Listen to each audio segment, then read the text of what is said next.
যোগা অভ্যাসেই ভালো থাকবে শরীর মন। আমি সবার আগে দেখাচ্ছি ভদ্রাসন। এটা ভীষণ ভালো, কিন্তু ব্রিথ নেবে লম্বা, breath out, breath in, breath out করে। এবার আমি দেখাবো বজ্রাসন। দেখো, এটা তোমরা খাবার পরেও করতে পারো, ডাইজেশনের জন্য ভীষণ ভালো। লোয়ার ব্যাকের মেরুদণ্ড, স্পাইনটাকে খুব সুন্দরভাবে সিধা রাখে, প্লাস আমাদের রক্ত সঞ্চালন করতে সাহায্য করে আমাদের এই কাফ মাসেলে। এবার আমি নেক্সট এখান থেকে দেখাবো উত্তান মণ্ডুকাসন। এটা হচ্ছে যেমন লোয়ার জন্য ভালো, পুরো ব্যাকের জন্য ভালো, প্লাস তোমার শোল্ডারের জন্য ভীষণ ভালো। এবার ধীরে ধীরে এখান থেকে আমি আসব অর্ধা উষ্ঠাসন। যারা বেসিক, তারা এইখান থেকে শুরু করবে। প্রথমেই উষ্ঠাসনে যাবে না, ধীরে ধীরে দেখো বোথ হ্যান্ডস আপ, ব্যাকে যাবে, ইনহেল করে হোল্ড করবে, আবার সিধা চলে আসবে।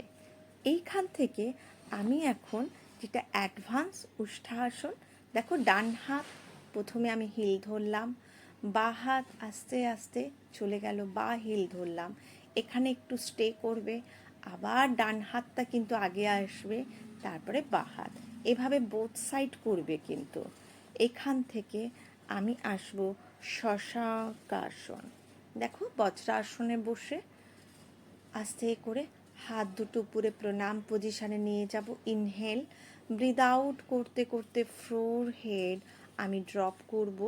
দেখো এখানে কিছুক্ষণ থাকবে, তারপরে ধীরে ধীরে ইনহেল করতে করতে উঠে আসবে। এবার আমি নেক্সট দেখাবো বক্রাসন। এটা স্পাইন টুইস্ট, স্পাইনের জন্য ভীষণ ভালো, প্লাস লিভার কিডনির জন্য তো খুবই ভালো। পা সোজাও করতে পারো, আবার এরকম ফোল্ড করেও করতে পারো।